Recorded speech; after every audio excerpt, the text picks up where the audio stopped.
بسم الله الرحمن الرحيم. الحمد لله والصلاة والسلام على رسول الله وعلى آله وصحبه ومن والاه. شڵکی دەست لە چیەوە هاتووە؟ کورد ئەم کەلیمەیە بۆچی بەکارەهێنێ؟ سبحان الله، لە پابەندی کورد بە ئیسلام و بە حەدیسەکانی پێغەمبەری خوا صلی الله عليه وسلم، لەو حەدیسەی کە دوو لە گەنجەکانی بنەماڵی پێغەمبەری خوا لە بەنی هاشم ئەچن داوای پۆست و پارە لە پێغەمبەری خوا ئەکەن صلی الله عليه وسلم، پێغەمبەری خوا صلی الله عليه وسلم پێیانە فەرمێ: إنها لا تنبغي لنا إنما هي من أوساخ الناس. فەرمێ ئەم پارەیە بۆ ئێمە ناشێ، بۆ من و بنەماڵی من کە شێخ و سەییدین، خێرمان پێ ناشێ، ئەمە شڵکی دەسی خەڵکە. بە شێوەیە پێغەمبەری خوا صلی الله عليه وسلم وەسفی پارە ئەکات کە یەکەم شت دڵی بنەماڵی خۆی دوایی دڵی سەحابەکانە دەرێهێنێ. سبحان الله.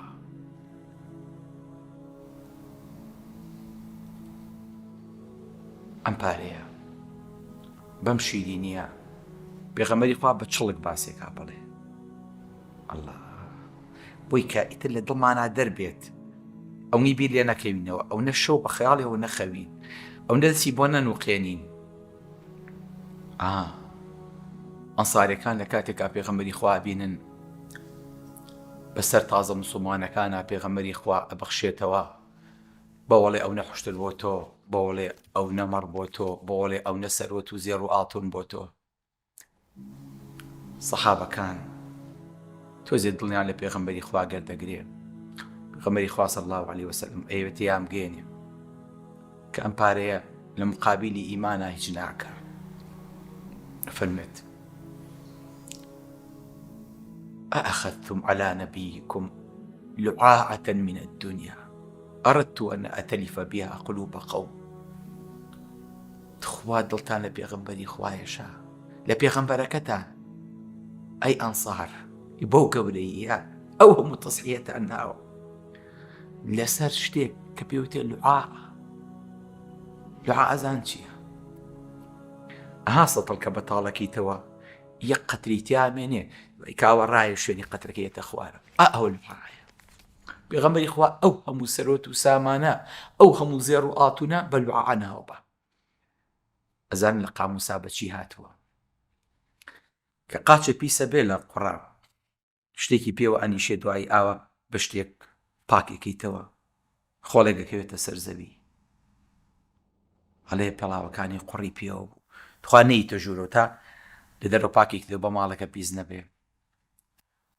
ئەوە لوعاع. الله، پارە ئاوا وەسفەکرێ. بەڵێ جوان پێغەمبەری خوا صلی الله عليه وسلم بنەماڵەکەی و سەحابەکانیشی تێگەیەنێ کە ئەم پارە قیمەتی چییە. ئەم پارەیە هەر ئەو پارەیە کە خوای گەورە لە قورئانە باسێکە 86 دانەجار لە قورئانە نای بردووە لەبەر گرنگی، بەڵام نەک لەبەر باوش پیاکردن و خۆشبیستنی، تەنها لەبەر ناچاری و تەنها لەبەر تێرکردن نەبێ. ئەگەر ناباسی ئەوە ناکا فەبعەثوا ئەحەدەکم بوەریقیکم هذه إلى المدینە. ئەسحابی کەهف کە خەبەریانە بێتەوە برسیانە، ئەیانەوێت خواردن بکڕن، با یەکێکتان بەو وەرەقەیە خۆشوان بە پارە ئەڵین وەرەقە، ئەڵین دەفتەر، ئەڵین کاغەز، بەو وەرەقە مۆرکراوە، بەو وەرەقە ڕەنکراوە، بۆ چڵکی دەسا با بچێ شتێکمان بۆ بکڕێ کە سکمانی پێتێرکەین. لەمە زیاتر نییە. کەواتە پارە بۆ زەرورەتە خۆشەویستەکەم، لەمە زیاتر خۆمانی پێوە مەشغوڵ نەکەین، خۆمانی پێوە سەقاڵ نەکەین لە بەیانیەوە تاوەکو ئێوارە شەویشە بە خەیاڵیەوە بخەوە ئینجا شەو لە خەوتا پارەیەکە لە دەسایە خەوی پێوە ئەبینیت. نا، ئەم پارەیە ئەوەی کاتۆتە دەسی تۆ ئەمڕۆ دەسی تری بێمنێت کردووە، دوای تۆش دەیترەکە لەبەرەوە وریابن ئەم پارەی کاتۆتە دەسی تۆ پێش تۆ چەندها دەسی کردووە، دوای تۆش چەندها دەسی ترەکە دەسی تویان نامێنێتەوە. لەبەرەوە لەم گیرفانە چێ بۆ ئەو گیرفان، لەم دەست بۆ ئەو ست. کورد ئەڵێ دەسا و دەسەکە، بەڵێ لەبەرەوە ئێمە کە ئەو پارەیەمان لایە گرنگکە بزانین چۆن بەکارهێنین، چونکە ئەم پارەی ئەمانەتە لای ئێمە. خی گەورە فەرمێ وأنفقوا مما جعلكم مستخلفين فيه، لەو پارەیە ببەخشن کە بە ئەمانەت دراوتانە تێ. پاری خۆتان نییە، نەڵی جا پاری خۆمە کەیفی خۆمە چۆن سەرفێکەم، نا، ڕەنجی شانی خۆت نییە. خی گەورە بە ئەمانەت مڵکیەتەکەی خسۆتە سەر تۆ. وەگەرنا پێغەمبەری خوا صلی الله عليه وسلم فەرمێ إن رجالا يتخوضون في مال الله بغير حق فلهم النار يوم القيامة. ئەو پارەی کە تەخشان و پەخشانەکەیت نازانی چۆن پەیات کردو، نازانی چۆن بەکاری هێنیت، ئەبێ بە ئاگرێک و ئەچێتە جانت لە ڕۆژی قیامەتە. بۆیە ئەم پارەیە خۆشەویستەکەم ئەمانەتە. وآتوهم من مال الله الذي آتاكم، لەو پارەیەیان بنێ کە خوای گەورە پێی بەخشیوە. کەواتە المال مال الله، ماڵ هی پەروەردگارە، تەنها تۆ ئەمین و وەکیلی بەسەریەوە. مناڵەکانت ئەنێریتە دەرەوە ئەڵێ من خۆ مەجالم نییە برا گەورەکەتان یا سەرکارێکتان لەگەڵانێرم، ئەگەر پارەکە وەکو پێویست لە مناڵەکان تا وەکو خۆی سەرف نەکا، ئەڵێ جارێکی تر تۆ بە کەڵکی پارە نایی لێ سەنیتەوە ئیدی بە کەسێکی تر. ئەم پارەیەش ئاوایە. بۆیە ئەم پارەیە دوو ڕووە، ڕوویەکی لای تۆیە، بەیانی ڕوو لێ وەرەژێرەوە چۆ بەلای کەسێکی تر بەتەمای نەبیت. بەڵام گرنگە چۆن بزانیت ئەم دینە، ئەم دینارە چۆن شوێنی خۆیە دینی پێ ئەگڕیت، قیامەتی پێ ئەگڕیت، نێڵی دەدەست دەرچێ. هەر کاتێ پارە ئاوا مامەڵت پێوە کرد، ئەو کاتاڵی الحەمدولله ئەو نەهاتە دەسم ئەو هەموو ڕقمی پارەیە لە قیامەتە بۆت کۆ ئەبێتەوە بۆ کەڵەکە ئەبێ، چونکە ما عندكم ينفث وما عند الله باق. ئەوەی کە لای تۆیە ئەفەوتێ.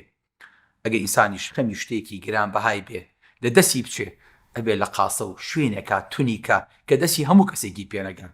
باشترین شوێنیش لای پەروەردگارە کە نەیەڵی بفەوتێ. تۆ هەر کاتێک پارەیەکت هەبێ بتەوێت سەفەرێکی یەکجاری کەیت بۆ وڵاتێکی ئەوروپا و نەیتەوە، چیەکی کابراڵێ گسک لە ماڵەکەیەدا، ماڵەکەی هەڕاجەکە، هەمووی ئەفرۆشێ بۆ ئەوەی کە نەقلی کا بۆ ئەو وڵاتە. بەڵام لێرە بە دینارە و لێوە بە دۆلار و بە یۆرۆ ئەبێ پارەکەی بگۆڕێتەوە سەر پارەی ئەو وڵاتی کە بۆی ئەچێ. تۆش بەرەو قیامەتە چی؟ مادەم بەرەو ئەبێ ئەڕۆی ڕۆژ بە ڕۆژ هەنگایی بۆ ئەنیت، ئەبێ ئەم پارەیە بە شێوەیە بگۆڕیتەوە کە لە وڵاتە بخوات. ئەم پارە نەقدە و عملەی ئەمڕۆ لە قیامەتە بە پولێکی قەڵب کەس نایکڕێ، کەس لێ وەرناگرێ، لەبەرەوە بێ پارەکە بیگۆڕیتەوە. ئەنجا حەواڵەیەکی حەواڵەکردنەکە ئاسانە، چۆن خێری لێ بکەم، بەڵام چۆن بیکەم بە عەمەلی ساڵح. ئەم نەقد و پارە و دراوە چۆن بتوانیت ڕێک جنسەکەی بگۆڕیت، بیخیتە سەر شێوازێک کە لە وڵاتەکەی تر بە کەڵکە بێ و بخوا وەلێ وەرگرن. مامەڵەی دنیا بەدراوە، مامەڵەی ڕۆژی دواییش بە چییە؟ بە عەمەلی ساڵح. چۆن بتوانی ئەم پارەیە وای لێ بکەیت؟ ئەها پێغەمبەری خوا صلی الله عليه وسلم کە باسی پارەمان بۆ کافەمێ ئەلهاکم التەکاثر ئای ئەنا ئەکثەر منکە مالا وأعز نەفەرا. من دەوڵەمەندترم، من ملیۆنێرم، من ملیالێرم، من ئەو نەم هەیە. هەمووشی چییە؟ هەمووشی ئەمڕۆ بەداخەوە دوێنێ خەڵک مامەڵەی پارەی بە ئاڵتون بوو، بە زیو بوو، لەبەر دەستیا بوو ئەیهێنا و کۆیە کردو و حازیرە کردو لەبەر چاویە دڵی پێخۆش بوو. ئەوەش نەما کردیان بە وەرەقەیەک و خستیانە گیرفانمانەوە، تیان با ئەولا بێ ئەو پارەکەیە، ئەوە سەنەدی پارەکەی تۆیە. دوای ئەوەش نەما خەریکی ساکەنە ئەبێ بە کارتێکی بانکی و پارە هەر نابینی، هەرڵی وەڵام خاوەنی ئەو نەم لە بانکە. یخوارد تۆزی خۆر و هەر بەری دڵیە گرت دووسێ جار ئاوا بمان هێنایە و ئاوا سەفتەمان کردایە بمان بژادایە بەداخە ڕۆژ نەما کە جەمع مالە وعەدەدە. هەمووی بوو بە ڕەقەمێکی بانکی. جا 4 ڕۆژی ترە چێتە سەر QR کۆدی مۆبایڵەکەت و تر لە مۆبایلیش خەریکە نامێنێ، هەر بەسمەی دەست بەسمەی چاوت لێی بە لەنکاک تۆ ئەو نەپارەیە چی فەرموو بەتەمای بیکڕی بیکڕە و فەرموو تێپەڕە. تۆ پارەکەی تو هەرەوە هەیە، پارە نییە شتی پێ بکڕە، کەواتە تۆ بەس خاوەنی ڕقەمی کوڕی من لەمە زیاتر تێپەڕ ناکە. وڵات هەیە ئێستەشی لەگەڵا بێ پارەکەیان بەردە، بەردەکەیان لە جزیرەیەکی ترەوە ئەهێنا بۆ ئەم جزیرەیە ئەیان تاشی جزیرەیەکی وەکو یاب کە پارەیان نەبوو ئەچوون بەردێکی گرانبەها لە جزیرەیەکی ترەوە 400 کیلۆمتر لیانەوە دوور بوو، ئەیان تاشی و کونیان تێ کرد، اینجا بەردەکەیان دانا ئەیوو ئەمە دەسمایی منە. بەردەکەش ئەو نە قورس بوو مامەڵی پێوە نەئەکرا، ئەبایە بچوونایەتە سەر بەردەکە یانوو کاکە من ئەم بەردەم فرۆش بە فڵان کەس. بەردەکەش پارە بوو، ماڵی پێکڕا، خانی پێکڕا، زەوی پێکڕا، ئاژەڵی پێکڕا، ژنی پێ ئەهات ئەرێن ینی بێنە بەرچاوی خۆ تۆ یەک ژنێنی بە بەردێک بڕێنخوا. چەند مهم هەندێ وڵات هەیە هەتا ئەم دواییەش وڵاتێکی وەکو ئیتالیا پارەکەی پەنیر بوو، هەیلەوە. هەندێ وڵاتی ئەفریقیا پارەکەی فلفل بوو، فلفلی ڕەش پێیان و ئاڵتوونی ڕەش، یعنی چی؟ یعنی بیبەری ڕەش. هەندێ وڵاتە بوو پێستی حیوان بوو، هەندێ وڵاتە بوو ئاسن بوو. وڵاتێکی وەکو سی پارەکەی لە شێوەی چەقۆیەکا بەکارهێنا، لە ئەفریقیا لە شێوەی سەلیبەکە ئاسنیش بوو، مامەڵەشی پێواکرا. واتە من و تۆ لەسەر چی ڕێکەوتین؟ ئەو پارەیە باوکی من کاتی خۆی کە ئێمە مناڵ بووین کا مناڵەمان زۆر فەقیر وایە ئەچون پارەیەکیان بۆ ئەبڕی بۆیانە کرد بە سەفتە یانی دەبڕۆ ئەو وەرەقەیە بۆ خۆ بەکار بێنە بەس چۆ لە ماڵەوە تۆزی ئامان ببێنە چۆ نانمان ببێنە بچۆ ماڵە باجێنەکەمان بۆ پاکەرەوە ئیشیان پێ کرد بۆ پارەیە. ئەمیش دڵی زۆر پێخۆش بووی زانی فیعلەن ئەو پارەیە و مامەڵەی پێواکرێ. هەر کاتێک ئادەمیزاد لە بینی خۆیانە لەسەر مامەڵە لەسەر هەر دراوێ ڕێکەوتن ئەوە قیمەت پێیاکە. وەکو چۆن لای مناڵ ڕسمێنە و یاری مناڵان قیمەتی هەیە، لای ئێمەش بە هەمان شێوە. بەڵام ڕۆژێک دێ ئەمەمان لە دەست دەرەچێ. بۆیە وهل لەکە يا ابن آدم من مالك من شيء، ئایا بنی ئادەم پارەکەی تو هەر ئەوە نەبوو إلا ما أكلت فأفنيت، ئەوەی خواردت گەیشتە مەعیدە لێرە جوید تە تامی نامێنێ، کەڵکی ئەوەی نییە خەڵک هەر بیبینێ هەر لە دەم تا هێشتا کاکەڵێت دەم مەکەرەوە تاقەتم نییە لەگەڵتان هەبخۆ منە هەر کە کەوتە دەمتەوە و لیکی بەسەرا ڕژا بە معنای خواردن نامێنێ. جا چ جاوەیە کە بکاتە مەعیدە و بێڕشێنیتەوە یاخود لە مەعیدە تێپەڕ بێت و بچیت لە پێشاوێکا داینیت چەند ناشیدین و چەند بۆکەنە. ئەمە هەموو پارەکەم ئەو لە بیستە فەئەبلەیت یاخود لەبەرت کرد و ڕزانت ئەو تەصەدەقتە فەئەمضەیت، بەڵام کە بەخشیت شوێنی بۆ گرتی. کەواتە پارە خۆشەویستەکەم کاتێ شوێنەگرێ کە لە شوێنی خۆیان بەکاری بێنی، کە حەواڵەیەکی کە بزانیت چۆن و لە چیا بەکاری هێنیت. بۆیە غیری ئەمە ئەم پارەیە هی تۆ نییە وە لە دەستا بووە. خوارێک و پرسارێکتان لە یەکم بەڕاستی جوابم بنەوە. هەتا ئێستاکەنا چەند پارە هاتووە دەستان و لە دەستان دەرچوو و سەرفتان کردووە؟ زۆر زۆر نییە. کاتێکی مڵکی تۆ نەما بچۆی سە داوای کەرەوە هەر ئەوەی کە ئێستا یاو بەس تەکسیەکە و دوێنێ یاو بە دوکانەکە مڵکی تۆما مڵکی تۆ نەما. بۆیە پێغەمبەری خوا صلی الله علیه وسلم ئەم مەفهومەمان لا ڕاستەکاتەوە لە کاتێکا چێتە ماڵەوە، لە کاتێکا کاوڕێکیان سەر بڕیوە بە دایکە عایشا فەرمێ ما بەقیە منها، ئەی عایشە چی ماوەتەوە لە کاوڕەکە لە گۆشتی کاوڕە خێرەکە؟ ئەفەرمێت ما بقي منها إلا كتفها. فمي والله پیغمبری خوا هەمیمان بەخشی إلا شانەکەی کە جەنابە حەزلەیەتی بۆ تۆمان هەڵگرتووە. پیغمبری خوا مەفهومەکە ڕاستەکاتەوە فەرمێ بقي كلها غير كتفها، فەرمێ هەمووی جێی خۆی گرت إلا شانەکەی نەبێ. واتە بەس ئەوەی کە بۆ خۆمان مایەوە شوێنی نەگرت وەکو پێویست هەمووی لە شوێنی خۆیان بەکار هاتوو بۆمانەمێنێتەوە. لەبەرەوە چۆن بتوانین ئەم پارەیە جارێکی تر بێ بە خەرجیەک بێ بە دراوێک بێ بە پارەیەک بتوانین حەواڵەیکین و بتوانین لە شوێنی خۆیان بەکاری بێنین.